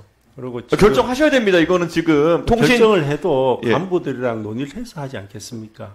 아니 간부들은 당연히 장의 눈치를 보는 것이고 통신을 장악해라. 예를 들어서 지금부터 뭐 핸드폰 통화를 뭐 새벽에는 못하게 차단해라. 뭐 이런 명령이 내려왔다. 그러면 이걸 이행하시겠습니까? 그거를? 지금 뭐 다시 답변 드리지만은 예. 가정적인 상황이라서 제가 지금 상황에서 괜히 그러한 답변을 드리는 게 오히려 불필요한 오해를 만들 수도 있을 것 같아서 그렇게 답변 드리겠습니다. 뭐 예, 법률가 출신이시니까 또 민감하게 생각하시는 것 같은데 저는 지금은 기관의 장 입장에서 움직이셔야 되는 겁니다. 사실 우리 잘 알지만 원래 김태규 우리 부위원장님 원래 사실 지금 권익위 하시고 또 이제 방통위를 하시고 계시지만 원래는 이 상황에서 어떻게 보면 역할이 공수처장이 있을 수 있었던 상황이 있었습니다. 그래서 저는 이 부분에서는 추상같이 옳은 것과 그른 것을 가려주셨으면 하는 것이 국민들의 바람일 것이고요. 저는 이건 의원 개인으로서의 바람 또는 아마 국민들로서의 바람은요. 만약에 그런 이상한 명령이 내려온다. 통신이라는 건요. 지금 주식시장도 떨어지고 지금 환율도 올라오고 이러는데요. 대한민국에서 통신이 만약에 계엄에 의해서 차단되는 상황, 그래서 정보 유통이 막히는 상황, 그게 되면요. 산업이 무너지고 대한민국 국채 자체가 무너질 수 있는 겁니다. 거기에 책임감을 가지고 가치 판단을 해 주십시오. 만약에 그런 부당한 명령이나 부당한 상황이 발생하게 되면요. 직을 걸고 막아주십시오라는 것이 본위원의 주문입니다. 예, 더 이상 곤란하게는 해드리지 않겠지만 꼭 그런 상황이 오면 막아주십시오. 이렇게 말씀드리겠습니다. 황정화 위원님 질의하십시오. 네. 대전 유성을 황정화 의원입니다. 이번 주는 정말 지난주 이번 주 굉장히 비상한 시기입니다. 나라의 운명이 풍전등화에 처해져 있습니다. 김태규 직무대행께 질의하겠습니다. 12월 3일 그 밤 10시 25분 그러니까 대통령 윤석열이 비상계엄을 선포할 긴급 담화를 통해서 비상계엄령을 선포할 때 무엇을 하고 계셨습니까? 숙소에 있었습니다. TV 보고 계셨나요 혹시? 아니요. 주무셨나요? 설거지하고 있었습니다. 그러면 그때 국무회의 이 비상계엄령이 선포되었다는 걸 그 밤에 알기는 하셨죠? 네, 그 밤에 알긴 했습니다. 예, 그 밤에 국무회의 참석은 안 하셨다고 들었습니다. 예, 뭐 당연히 대상자가 아니어서 뭐 안 했고. 네. 예. 그러면 그걸 들었을 때 느낌은 어떠셨나요? 그걸 보셨을 때 이제 인지를 하셨을 때 어떻게 생각하셨습니까? 놀라지 않겠습니까? 그건 당연히 뭐 놀랐다 말고 다른 감정은 없습니까? 다른 부분에 대해서는 굳이 제가 뭐 앞서 입장을 말씀드렸기 때문에 그걸 가지고 이해를 해주시면 되겠습니다. 그러면 12월 4일 계엄령 해제를 위한 국무회의에는 참석하셨습니까? 역시 참석하지 않았습니다. 대상이 아니셨습니까? 뭐 대상도 아니고 그렇기 때문에 아마 연락도 없었던 것 같습니다. 매번 말씀드리는 거지만 김태규 직무대행 판사 출신이셔서 법제식을 계속 강조해 오셨으니까 한번 여쭤보겠습니다. 김태규 직무대행이 헌법 정신을 수호할 의지가 있는지, 당연히 국무위원 지금 대행하고 계시니까요. 수호할 의지가 있는지, 아니면 국민의힘처럼 내란에 찬동해서 알량한 그 방통위원장, 부원장직을 이어갈 생각인지 확인을 한번 해보겠습니다. 명확히 답변해 주세요. 헌법 제77조 계엄의 요건, 전시, 사변 또는 이에 준하는 국가 비상사태에 있어서 병력으로서 군사상의 필요에 응하거나 공공의 안녕 질서를 유지할 필요가 있을 때, 형법 제87조 내란의 죄, 대한민국 영토의 전부 또는 일부에서 국가 권력을 배제하거나 국헌을 문란하게 할 목적으로 폭동을 일으킨 자, 형법 제91조 국헌 문란의 정의 이후 헌법에 의하여 설치된 국가기관을 강압에 의하여 전복 또는 그 권능 행사를 불가능하게 하는 것. 맞습니까? 예, 아니오로 답하세요. 앞에 헌법 조항은 제가 뭐 그거는 익히 많이 들어서 알고 있고요. 네. 다른 그 세부 법률들에 대해서는 뭐 충분히 그리 규정되어 있지 않았을까 싶긴 합니다. 근데 제가 그 조문 내용을 일일이 내가 숙지하고 암기하고 있지는 않습니다. 뭐 제가 말씀드렸으니까 이제 아시겠죠? 12월 3일 대한민국이 전시, 사변 또는 이에 준하는 국가 비상사태였습니까? 그 부분에 대해서는 제가 앞서도 말씀드렸지만은 지금 수사가 진행 중이고 국회에서도 해법을 찾고 있기 때문에 제가 나서서 말씀드리는 거는 옳지 않은 것 같습니다. 평화로운 때였죠. 설거지를 하고 계셨으니까. 예. 네, 아주 평화로운 때였습니다. 답변을 그렇게밖에 하실 수가 없으니 참 한심합니다. 국민들이 그렇게 평온한 밤을 보냈던 그 12월 3일에 내란 수기 윤석열은 갑자기 비상계엄을 선포합니다. 실체적 요건을 전혀 갖추지 않았습니다. 아시다시피. 게다가 계엄을 선포하면 바로 국회에 통고해야 한다는 절차마저 깡그리 무시하며 오히려 계엄 상황에서마저 헌법에서 명시적으로 보장되어 있는 그 국회 본연의 권한, 계엄 해제 의결을 무장한 계엄군과 경찰을 동원해서 저지하려고 하는 폭력을 저질렀습니다. 국헌문란의 정의에 따르면 강압에 의하여 전복되는 그 권능 행사를 불가능하도록 한 빼박 폭동, 내란 행위였습니다. 인정하시죠? 어떤 부분을 말씀하십니까? 이 행위 자체가 그날 밤에 있었던 행위가 내란 행위의 조건에 아까 말씀드렸던 그 부분에 대해서는 제가 앞서도 말씀을 드린 것 같습니다. 그 부분에 대해서는 제가 입장을 밝히는 건 적절치 않아 보입니다. 이것도 인정을 못하시면 그냥 직을 내려놓으십시오. 국민의 혈세로 월급 받을 생각은 추호도 하지 마십시오. 직무대행 포고문 1호 기억합니까? 국회와 지방의회, 정당의 활동과 정치적 결사, 집회, 시위 등의 일체의 정치 활동을 금한다. 이거 해석할 여지도 없이 위헌 아닙니까? 법률가시잖아요. 제가 앞서도 말씀을 드렸는데 포고문을 제가 뭐 그렇게 일일이 하나하나 눈여겨보면서 이렇게 아니 제가 지금 말씀을 드렸잖아요. 예. 이 문구 자체가 위헌이죠. 그 부분도 앞서 답변으로 대신할 수밖에 없는 것 같습니다. 이미 그 부분으로 충분히 답변이 된 것 같습니다. 너무 비겁하고 예. 이것조차 대답을 못 하십니까 세상에. 이런 위헌 불법 계엄령을 근거로 한 국회 찬탈 행위는 당연히 내란 아닙니까? 포고령도 너무 어마어마해서 척결한다, 처단한다 이런 포고령을 본 적이 있으십니까? 국무회의에 참석하는 장관공직자 이것조차 말을 못하면 내란에 찬동한다는 뜻 아닙니까? 게다가 저희 의원실에서 요구한 자료에 대해서 왜 감감무소식입니까? 저희가 요구한 자료들 국방부, 대통령실, 계엄사로부터 계엄령 관련 협조 요청 있었냐? 요청사항 일체, 계엄관 관련 직원 전파사항 일체, 계엄령 관련해서 방통위가 처한 조치 일체 제출하려고 했는데 왜 아직 제출 안 하십니까? 제출하지 않았던가요? 아니요. 없는데요. 특별히 뭐 저희들이 한 게 없어서. 계엄령이 떨어졌는데 아무것도 안 합니까? 방통위는? 아니 방통위에 무슨 상황이 벌어진 것도 아니고. 이러니까 윤석열 대통령이 임명한 고위공직자들이 전부 정상적이지 않다는 평가를 받는 겁니다. 1997년 4월 우리 대법원이 내란 행위에 대해서 뭐라고 판시했는지 아십니까? 우리나라의 헌법 질서 아래에서는 헌법에 정한 민주적 절차에 의하지 아니하고 폭력에 의하여 헌법기관의 권능 행사를 불가능하게 하거나 정권을 장악하는 행위는 어떠한 경우에도 용인될 수 없다. 내란 집단의 구성원으로서 전체로서의 내란에 포함되는 개개 행위에 대하여 부분적으로라도 그 모의에 참여하거나 기타의 방법으로 기여하였다면 폭동행위 전부에 대해서 내란죄의 책임을 면할 수 없다. 민주주의를 수호하기 위해서 내란에 조금이라도 참여했다면 내란 범죄 전체에 관한 공범으로서 처단해야 하는 것입니다. 게다가 지금 유일임 씨는 뭐하고 있습니까? 국민의힘이 민원을 넣었다고 내란 반대, 탄핵 찬성 문자 운동 사이트를 삭제 의결하면서 입틀막을 하고 있습니다. 알고 있습니까? 상황은 얘기를 그런 뭐 민원에 대해서 처리를 했다라는 얘기는 들었습니다. 참 선별적으로 듣고 계시네요. 막장에 막장을 달리는 내란 공동 정권입니다.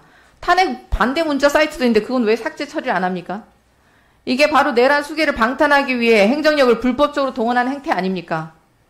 국회가 국민이 위임한 국회의 권능을 반드시 행사하여 주권 침탈 행위를 막아내야 합니다. 위원장님, 오늘 유일임 탄핵법 통과는 기본 중의 기본입니다. 본회의 통과되자마자 유일임을 탄핵시켜야 합니다. 또한 정부기관이 계엄령 당시 어떤 행태들을 벌였는지 철저히 규명하고 내란에 동조한 공직자들 1분 더 드리세요. 제2의 내란의 가능성을 발본색원해야 합니다. 예산 추가 삭감, 그리고 국정에 대한 감사권, 감사원 감사 요구, 고발 등 국회의 모든 권한을 충분히 활용해서 제2의 내란 사태를 막아내야 한다고 생각합니다. 내란 수계 윤석열은 미친 소리를 늘어놓으면서 위헌과 불법으로 점철된 계엄령을 강행하더니 국민의힘은 내란 수계를 방탄하면서 권력을 놓지 않겠다고 또다시 국민의 주권을 찬탈하고 있습니다. 오늘 국민의힘 의원님들 왜 참석을 못하셨습니까? 뭐 듣고 계시리라 생각합니다. 안 보셔도 어딘가에서 보고 계실 것 같으니까. 지난 토요일 탄핵 의결, 대통령 탄핵 소추안의 표결에 불참한 일이 아마 부끄럽긴 하셨던 모양이에요. 참석도 못하신 걸 보니. 윤석열은 내란을 저질러 주권을 찬탈하더니 이제는 국민의힘마저 내란을 방조한 한덕수와 함께 자기들의 주권을 찬탈하겠다고 합니다. 제2의 쿠데타를 꿈꾸고 있습니다. 도대체 헌법 어디에 대통령이 권리도 아닌데 국무총리와 정당 대표가 국정을 대리할 수 있다고 써 있습니까? 예, 김현 의원님 질의하십시오. 그 12.3 비상계엄이 재난이죠. 재난 상황이죠. 재난 상황이요? 예. 비상계엄은 재난이 발생했을 때에 발동하는 거잖아요. 법상. 그게 재난 상황인지는 제가 따로 고민해보진 않았습니다. 저 조성훈 처장. 예. 재난 상황이죠. 그 재난하고 좀 다른 거 아닌가요? 그럼 무슨 상황이에요? 또 무슨 상황이냐고요? 비상계엄이면 재난 아닌가요? 제가 질문하는 거 잘 들으세요. 조성훈 처장 외국 나갔다고요? 해외 출장 중이었습니다. 어떤 명목으로 가셨습니까? 그 저기 싱가포르에 있는 아시아 TV 페스티벌 그게 예, 무슨 내용이에요? 거기 참관하는 그 무슨 내용이에요? 예? 무슨 내용이냐고요? 그 대회가. 거기가 이제 우리 저 방송 콘텐츠 관련된 예. 그런. 근데 지금 예산안이 처리가 안 됐는데요. 2025년도 국회가 열려 있고 그 업무를 담당하는 사무처장 아닙니까? 실무총괄하는? 놀러 간다는 게 말이 돼요? 그러니까 비상 상황이 아니네요. 그러니까 사무처장이 이제 외국에 나갈 정도니까 예산안 처리라는 그런 목전에 둔 큰 이슈가 있음에도 불구하고 다녀오신 거예요. 처장이 없으면 누가 업무를 대행하나요? 그 업무를? 기획조정관이. 네, 기획조정관. 그러면 계엄이 발동됐을 때 그 재난 상황이라는 문자 안 보내나요? 방통위는?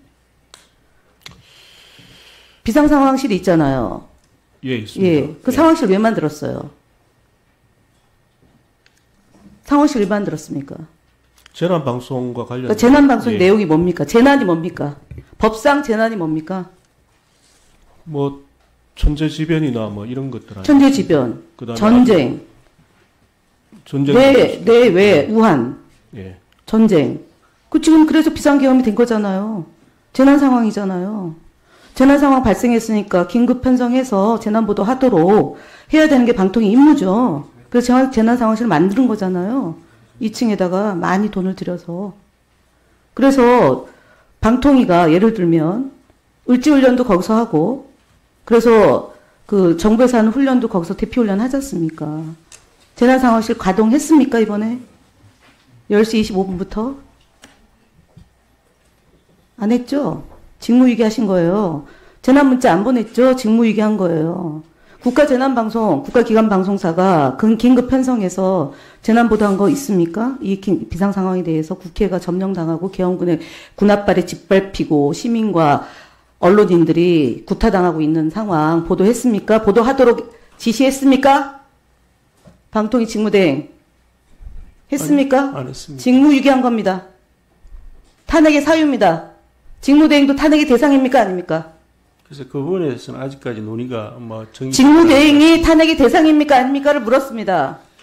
헌법 실무 제외에 그러한 부분들이 나오긴 하는데. 네, 나옵니다. 그게 쓸데없는 소리 하지 마시고 나옵니다.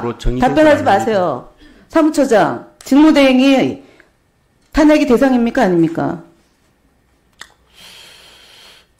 그거는 논란이 있는 거 아닌가요? 헌법 연구관에 의해서 예. 탄핵의 대상이다라고 적시돼 있습니다. 아까 거짓말하지 마시고 모르면은 모른다고 하세요. 지금 상황이 어떤지 잘 모르겠습니까? 예산안이 처리 안 됐는데 처장은 싱가포르에 가서 상황 관리를 못한 거고요. 국가 공무원으로서 청렴의 의무와 보고의 의무 등을 포함한 방통위 사무처장으로 자기 직무를 유기한 것이고요. 방통위 직대가 몇 시에 그러면 방통위 위원장 사무실로 왔습니까? 방통위 공간으로 들어온 게 몇 시입니까? 위원장 직대. 그날 12.3 방통위 사무실로 출근하셨습니까? 퇴근했다가? 아니요, 안 갔습니다. 그 다음날. 아무도 연락을 안 했습니까? 그러면 그 뒤에 앉아있는 국장들! 연락은 받았습니다. 연락 받고. 박동주 국장. 예. 기방국장 그날 출근했습니까? 다시? 출근하지 않았습니다. 그럼 이용자 정책국 출근했습니까? 출근하지 않았습니다. 그럼 비상 상황에 누가 그러면은 비상 관리를 했습니까? 방통위. 비상기획관이 있었습니다. 비상기획관이 지금 방통위 기관 방송사와 재난 방송을 관리 감독하는 사람입니까? 직무대행님? 그 시간에 집에서 자고 있습니까? 대한민국이 비상 상황에 돌입했는데 방통위 직대가 판단한 것 유보하더라도 관저에 있다는 거는 빨리 근무하라는 그것으로 국민들의 세금으로 제공해 주는 공간입니다. 출근하셔야 되는 거죠. 복귀하셨어야 되는 거죠. 그런 판단을 못 합니까? 국장들?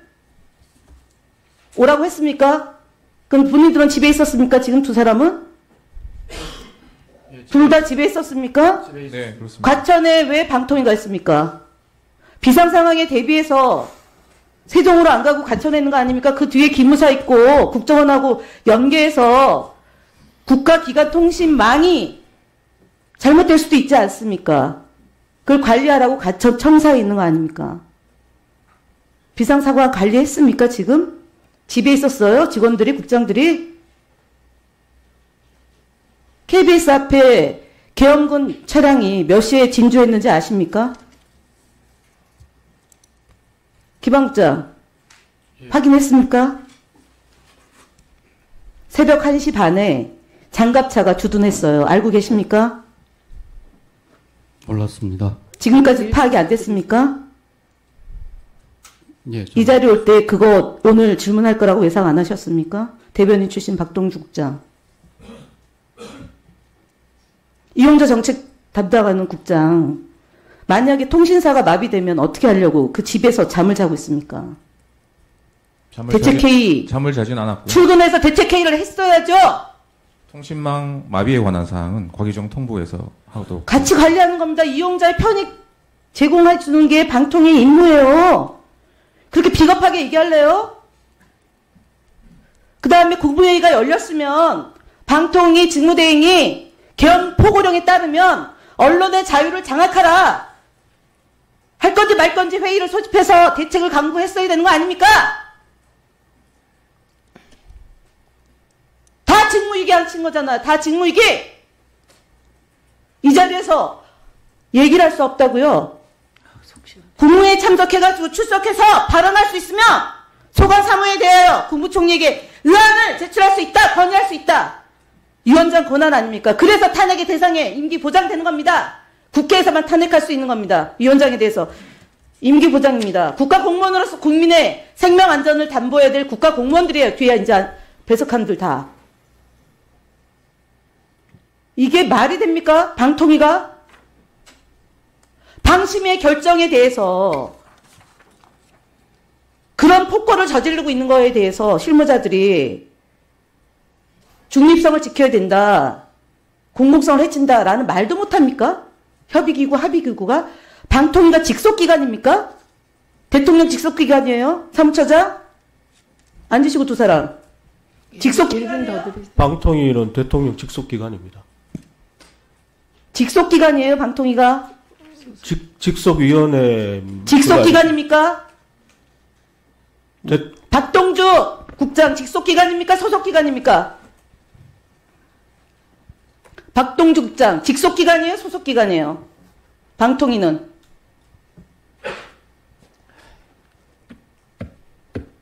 소속입니까? 직속입니까? 차이가 뭡니까? 소속기관과 직속기관의 차이가 뭡니까? 대변인 출신 박동주 국장님, 기자가 이렇게 묻습니다. 소속기관과 직속기관의 차이가 뭡니까? 정확히 잘 모르겠습니다. 모르는 걸로 그렇게 입을 맞추고 나왔습니까? 답변을 우리는 모르는 걸로 하자. 이렇게 나왔습니까? 자, 읽어드릴게요. 방송과 통신에 관한 규제 1분 더 드리세요. 방통위원회를 둔다 이렇게 돼 있어요. 박동주 국장, 소속기관과 직속기관의 차이 모릅니까 아직도? 과학기술정보통신부가 대통령 직속기구입니까? 소속기구입니까?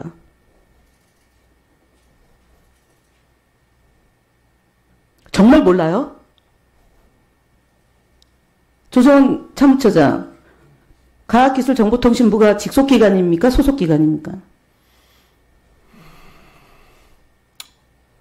저도 정확하게는 잘 모르겠습니다. 소속 기관은 대통령 직속 기관이 아닙니다. 대통령 직속 기관은 대통령을 보좌하는 비서 기능을 갖고 있는 정부 조직입니다. 그래서 독임제 기구고 직속 기관은 소속 기관은 합의제 기구예요. 소속 기관은 용산 비서실이 아닙니다. 참모가 아닙니다. 그래서 배석 출석하여 발언할 수 있는 거예요. 중요한 여기 있는 사무처장과 국장이 지금 국민들이 이 상황을 보면서 어떤 생각을 하십니까?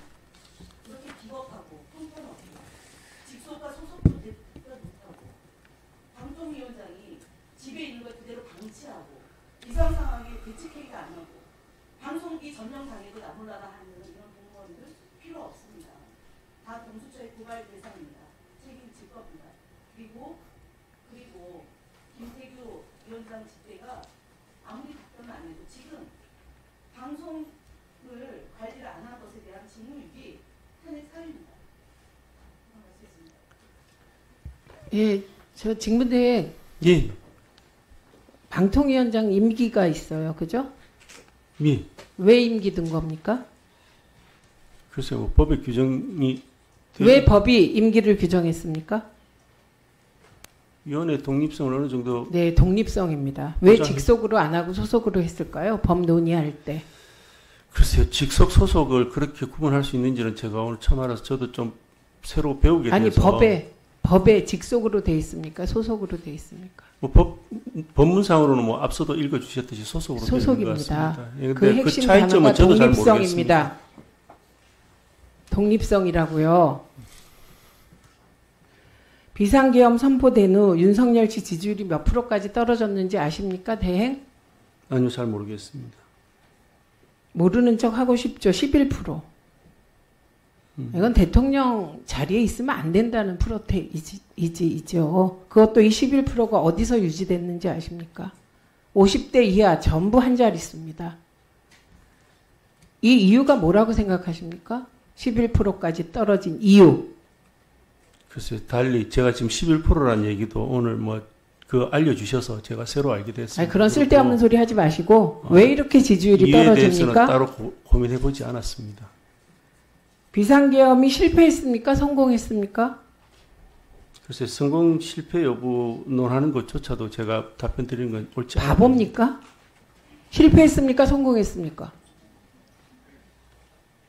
조성은 처장, 비상계엄 실패했어요? 성공했어요? 답하세요. 비상계엄이 성공한 것 같지는 않습니다. 실패한 거죠. 지금 전부 다 나는 바보다 전략으로 나가시는데 국민들이 실망만 더 하십니다.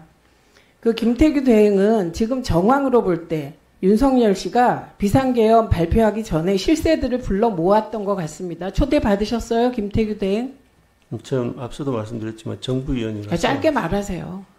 이거는 초대받은 거 얘기하는 거예요. 비공식적으로. 실세들 모았던 것 같아요. 초대 안 받았죠. 예. 발버둥을 쳐도 실세에 못 들어가세요. 대통령이 국회를 범죄자 소굴, 괴물, 반국가 세력으로 규정했는데 동의하십니까?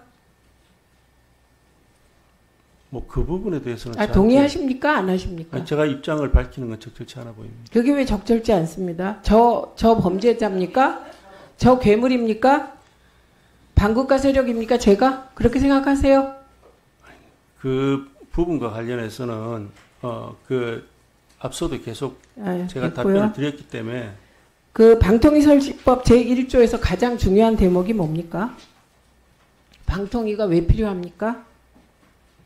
방송에 제가 지금 그 조항을 앞서도 지금 낭독을 해주셨는데 제가 그 조항을 목적 조항을 암기하고 있지는 못합니다. 그걸 암기 못하면서 그 자리에 있습니까? 목적 조항을 굳이 암기할 필요는 없어 보입니다. 방송의 자유와 공공성을 높인답니다. 핵심 단어가 방송의 자유입니다. 지금 알아두세요.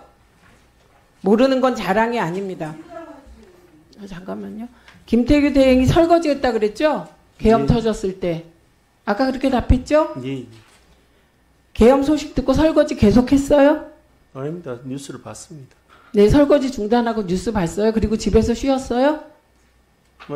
연락을 취했죠. 연락을 서로 주고받고. 누구한테요? 누구랑 연락을 주고받았죠? 기조관이랑도 연락했고 비상연락관도 연락을 했었습니다. 서로. 청와대 용산 누구한테 물어봤어요. 이거 사실이냐 아니냐. 당은 국힘당한테는 누구한테 연락했어요? 연락 안 했어요? 예, 안 했습니다. 그러니까 지금 그 자리에 있으면 안 되죠. PPT 띄워보세요. 세우고. 자, 이렇게 됩니다. 지금 환율이 1436원. 151조짜리 비상계엄이라고 얘기합니다. 나라가 망하게 생겼습니다. 국민의힘이 탄핵에 동참하지 않아서 나라가 망하게 생겼습니다. 다음 거 보세요. 탄핵이 무산된 뒤 외신들이 이렇게 보고 있습니다. 국민의힘은 나라보다 당 중시한 최악의 결정을 했다. 탄핵 무산은 여당의 시간 벌기다. 국민적 분노는 여당 전체를 불지를 것이다. 더 많은 탄핵 요구 시위가 촉발될 것이다. 이렇습니다. 한 가지만 확인하겠습니다. 방통위가 비상계엄 후 유언비어 대응반 운영했습니까? 안 했습니까? 대행? 운영 안 했습니다.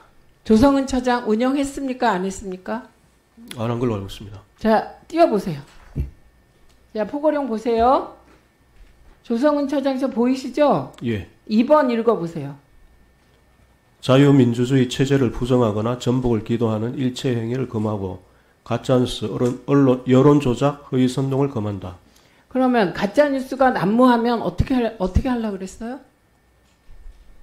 유언비어 대응반 운영 안 했다면 가짜뉴스가 막 횡행합니다. 어쩌려고 그랬어요? 포고령 위반이잖아요. 아무것도 안 하면.